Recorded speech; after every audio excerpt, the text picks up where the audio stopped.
everyone, welcome back to another RestoreMySneakers.com video. In this episode, we're going to be talking about the 2011 Concord release.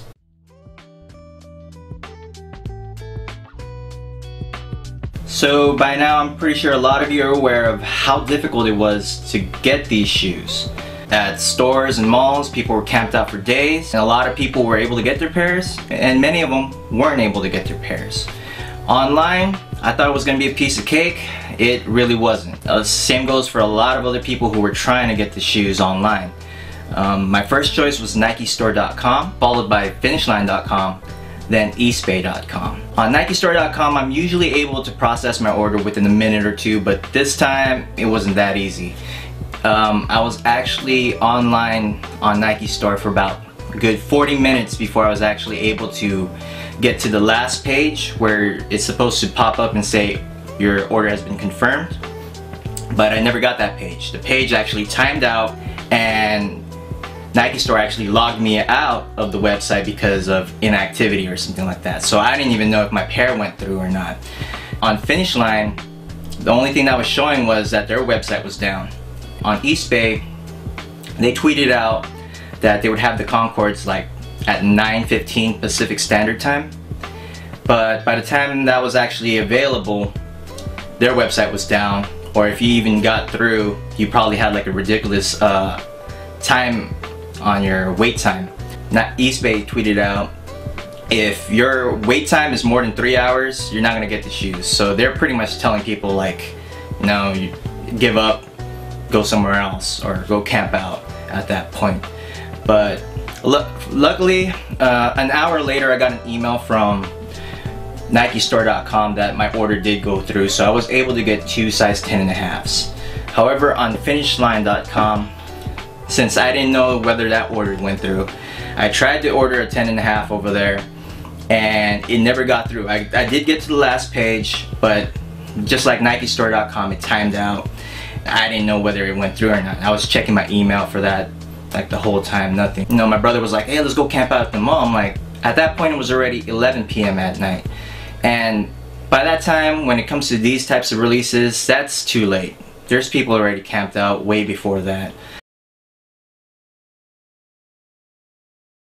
Overall, you know, it's your typical current Air Jordan quality for retros. It's not 100% perfect, but it's not too bad. You know, I have the typical glue stains that happens with a lot of releases. I actually have this little red stain on the mesh. And, you know, a lot of people are like, yeah, the way to tell legit Jordans if it lines up with the straps here on the third strap. Well, this one, it's a little higher up. And this came straight from Nike Store. So you can't really use that as an indicator whether something's legit or not anymore. In terms of the 23, the Jumpman stitching, pretty good on this pair. And no jock down on that tongue strap. Carbon fiber, I was expecting the carbon fiber to be somewhat like the cool grays, where you can actually see the squares and rectangles. But this one, it looks just like the one that was on the early releases. I would rate the shoes around the 9, just because everything that they tried to do, especially with the mesh, it has more of that bluish tint, so that's definitely a plus, because the older types of mesh, they use like a yellow type of, usually it's white or yellow mesh inside, foam inside, and over time that becomes yellow, and you'll actually be able to see it. And that's the case that's going on with the older Concords and other shoes that use that type of mesh. You know, patent leather is still the same as it was with the cool grays. The blue tint on the soles, a lot of people are kind of nagging about it, but you know, it looks nice with the shoes, to be honest. And other than that, yeah, definitely give it a 9. The reason why I'm really critical about the shoes and those details is due to the fact that, you know, if you're one of those people that grew up buying the older Jordans, buying the older retros, you know that there was quality put into the shoes. And the price point back then was a lot more reasonable. And you fast forward to today, we're looking at $180 plus tax. You know, the least that they could do is give us that type of quality. But in essence, that's not going to happen anymore, because the consumers are willing to pay this price for whatever they put out on the shoe.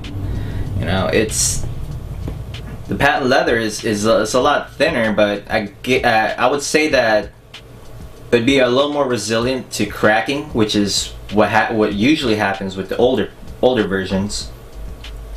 The leather, it's whatever. And the thing that I liked about the older versions was the 23. It didn't peel or crack, or it didn't peel off. It'll stretch out with the material, but with these it peels off. That's kind of like, you know, that's something that they've solved already. Why are they not implementing that method on these, or at least stitch the 23 on the back? That way it would avoid that problem, because that's a common problem with these shoes. And let alone the yellowing. The plus side to the Concords, it does not have signs of that yellowing that was in that was happening with the Cool Grays that I had last year from a pair that I bought from Nike store as well. It's actually pretty good, but I don't know. Time will tell whether yellowing will start from within, underneath that herringbone traction pod. But that's why I'm really critical about small details. You know, there's really no excuse. They should have all this stuff down, especially with the technology that they have, that they can implement with their factories.